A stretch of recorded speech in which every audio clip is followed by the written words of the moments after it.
Okay, right. So I've been watching a bit of Netflix recently, and yeah, I watched The Electric State with Chris Pratt and that girl from Stranger Things, and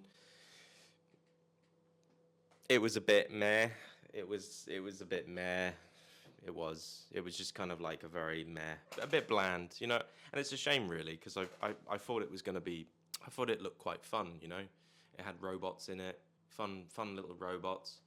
Oh well. Anyway, that's not what I'm here to talk about. I'm here to talk about Adolescence. So I saw it and, whew, bloody hell, it was depressing. Yeah, it was like 4 hours of just being depressed, of just like, fuck, like this situation that the characters are in really sucks. I thought it was pretty good. I liked it a lot. Some people are not really liking it, and I'll get to why. I'll talk about that in a minute. But no, I thought it was really really good. Definitely like for the cinematography and the camera work and the acting. Like Stephen Graham, I think is a great actor. I think he is. I think he's one of the best British actors. He's really great. He's in a lot of movies. Occasionally he does a film like Venom where he just takes a paycheck. But yeah.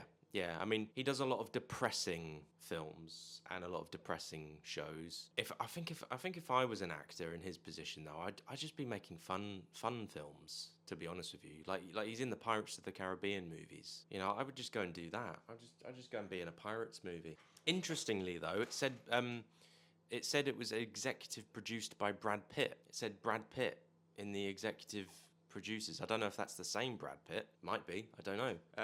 But anyway, let's get to it. So anyway, yeah, camera work, acting, brilliant. All the actors were good. It's amazing that they were able to just get the whole thing done in one take. It's like theatre. Although I reckon there probably were some cuts here and there, like because I did a bit of extra work on this film called 1917. You may have heard of it, but that was a movie all done in one take. But it wasn't really all done in one take. It was like there were like some hidden cuts, and it was all yeah. The one take thing was all fake. So I reckon they probably did that a little bit. But it reminded me of that one that he was in where he played a chef. That was depressing as well. And they made a TV series out of that as well. I don't know if that's coming back again, but yeah, it was really good. But anyway, let's get to the nitty gritty. Let's get to the what people are saying about it, because I sort of feel like I need to chime in here a little bit, and I do sort of agree with what people are saying. People are basically saying that they've got the wrong skin color for the little boy. That's what people are saying, and I get what everybody is saying about this show, because I feel like that needs to be sort of the whole knife crime thing. If you're going to address it, or if you're going to tackle it, if you're going to talk about it, or spread a message about it and say this is bad, this is bad, this is wrong, blah blah blah, then you need to get the skin colors right, and you need to get the actual facts right, and you need to actually be like, well, this is the reason for it. These are the reasons.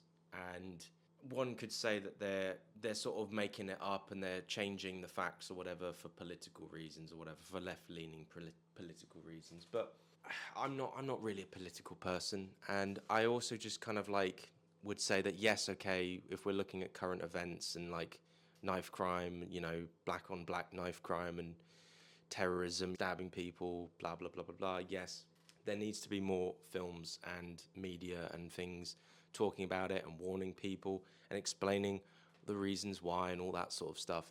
But looking at this, like again, I'm trying to sort of like say what I want to say, but then also kind of like counter it as well, and just sort of like be like, well, I didn't, I'm trying to be nuanced here. I'm trying to like see both sides of the argument and both sides of the story. I think maybe like because if we look at, say, for instance, the James Bulger murder. Do you remember that? Do you remember the James Bulger murder? It was a long, long time ago. It was like 1993, and it was about these.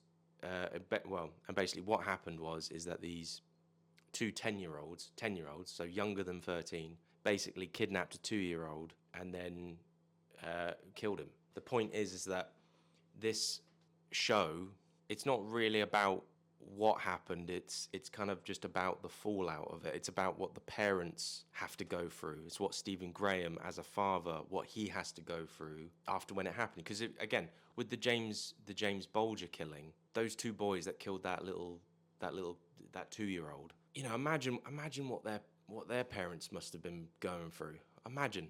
You know, it's insane. It's insane to sort of think about that. Like, imagine it. Like, you know, you have this son who's 10 years old and you're like, oh, he's a good kid, he wouldn't hurt a fly, blah blah blah. And then you get the police coming around your house saying your 10-year-old son is under arrest.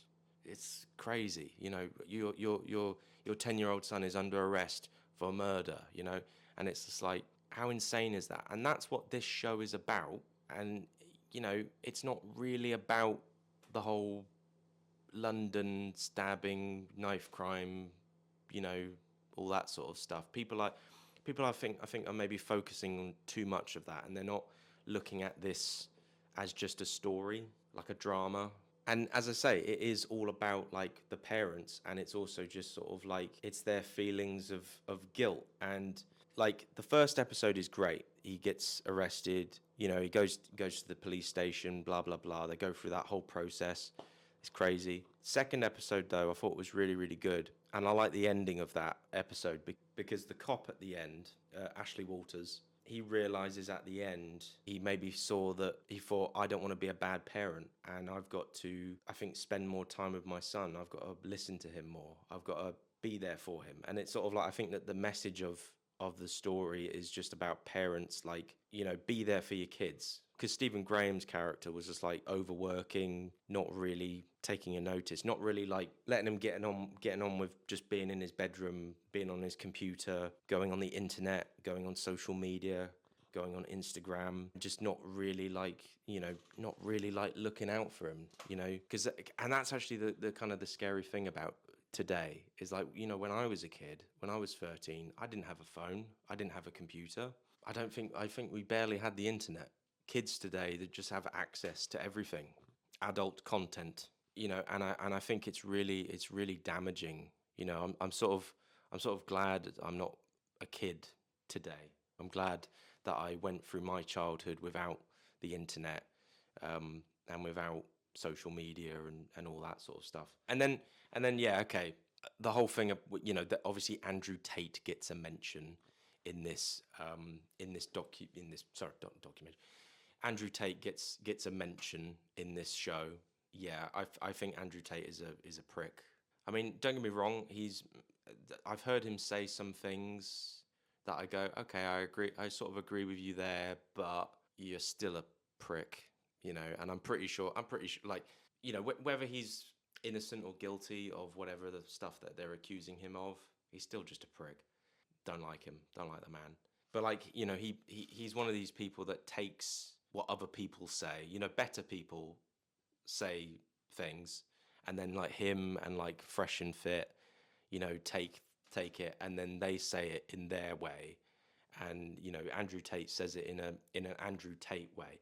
Because here's the thing, like the whole like, because they mention in the show, like, I'm spoiling the show by the way. They mention in the show the whole like 80-20 thing. Like the whole thing, like 80% of females, only like 20% men, blah blah blah blah blah. Like, I do obviously like Andrew Tate has said that, or people like him have mentioned that, whatever. And I think obviously when you word it like that, or you say it like that, then people are going to think that you're a prick because that's what Andrew Tate said. But like, I do agree somewhat with that, because like as a man, or as a young man, you have to build yourself, and you have to like build yourself up, you know, get a good job, blah blah blah blah blah, get money, get a good car, blah blah blah, get a nice house, and then you know, and then yeah, the 80% of the women will find you attractive, blah blah blah, you know, all that sort of stuff. I do sort of agree with that. But like when you say it in like 80%, like 20, you know, you just yeah, you probably just don't say it out loud. That's the thing. Like, hear it, listen to it in your head, and then just don't say it to anyone. don't repeat it, especially to a woman, because a woman will go, "Shut the fuck up." They'll think that you're there. Yeah, they'll think that you listen to Andrew Tate, and they'll think that you're a moron. Because most women as well, like they've got their own problems. So it's like they don't want to hear you talking about how being a man is tough, because it's tough being a woman as well, especially when a woman gets older. It gets tough, it gets harder. Life is just hard for everyone. Overall, like I think the message of this, or what the whole theme of this is just about, it's just about the parents. Ashley Walters, the cop, realizes, oh shit, am I working too much and neglecting my son? Am I coming home after work and not being there for him? Because in episode 2, he's just like, hey, do you want to go get some chips? Go get a can of Coke. And that's nice. And it's just like, that's how you prevent your kids from becoming psychopaths. Because I've met people in life who have had like absent fathers or absent parents or whatever, and they're usually like the worst kinds of people to be around, because they're so pissed off with life, they take it out on you, and it's like those are the worst. Yeah, so my battery just died there. I spoke for way too long. But anyway, I thought that this was a good show, with lots and lots of meanings, lots of themes to it. But I feel like people are just focusing too much on the whole kind of like, well, actually, like, that was a black person in real life, blah, blah, blah, blah, blah. And I agree that there should be more stories depicting the truth of that. Obviously, they're not doing enough. They're not talking about it too much. It's like what's that? There was that post office scandal. I've not seen that, but point is that a lot of people liked that show because it told the truth, and it was just like, yeah, this is outrageous, this is crazy, this is a scandal. We need to talk about this, and they obviously were able to do it. They were able to tell that story accurately. The same thing should be done here, but I feel like this isn't really what this is supposed to be about. And again, if you want to like talk about our little white kids going out and stabbing people, well, yeah, I mean, I just told you about James Bulger, the murder of James Bulger. It happens, and I think also that's the point. That's the point as well, is that at first, because the first episode, he gets arrested, and you're like, did he do it? Did he do it? I don't know. Did he do it? He's just an innocent little kid. Of course he didn't do it. But then as you go further and further and further into that episode, you realize, yeah, he did it. They've got the CCTV footage of him stabbing the girl. So I think that's the whole point of it, is that it's supposed to be shocking. It's supposed to be like, what? No, he wouldn't do that. He's just a sweet little innocent 13-year-old, white kid. Like, of course he wouldn't do that. So I think that is that there's a point they're making there. I mean, maybe not on purpose, but that's what I take away from it. But also, the kid was being bullied and stuff like that, and he's being bullied in school. Kids were calling him an incel, and again, like the whole, as I said, going back just before my camera ran out of battery, just the whole social media thing. A 13-year-old kid shouldn't be watching Andrew Tate, or a 13-year-old kid shouldn't be looking up Manosphere, because that's just going to depress you, isn't it? I mean, it is just depressing. You should just like try and live your life, really. If you're a young man, just forget about it. Just try and live your life the best you can. That's the best advice really anyone can give. I don't know, but just don't take it out on anybody else. Don't act like a victim. Don't be like, I'm blaming all you because of this. Yeah, this is a very depressing video, and it has, this show has brought up a lot of different themes and different things. Some, saying, well, you need to get the facts right. Some people just say, yes, this is amazing. Like it needs to be taught in school. It needs to be shown in schools. I don't think so. I don't think it needs to be shown in schools. But yeah, anyway, I'm going to stop talking now because I've just been waffling on.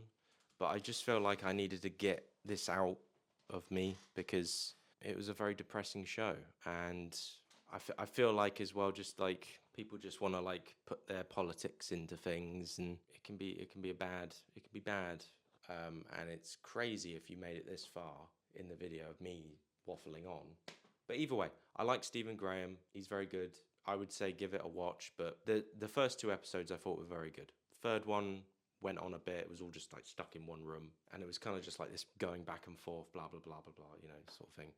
We weren't really moving anywhere. And then the fourth one was just kind of like depressing and sad, but also just sort of like at the end they kind of just come to terms with it all and just sort of go, well, life goes on. Anyway, yeah. So I'm gonna shut up now. I would just say go watch it and make your own mind up. And you know, like I have a certain way of talking. I'm a bit dyslexic, and I'm also like somebody who likes to look at things from all different angles, and I like to sort of bring up an argument and then maybe even counter it myself, like have a sort of an inner dialogue with myself and sort of be like, yes, well, have you ever thought about this? No, well, I haven't thought about that. You know, I am like that. So if that kind of like annoys you, then well, sorry, sorry about that. But I mean well. I'm trying to be nuanced. I think that's the thing. Nuanced. Anyway, yeah. Seriously, bye. Bye bye.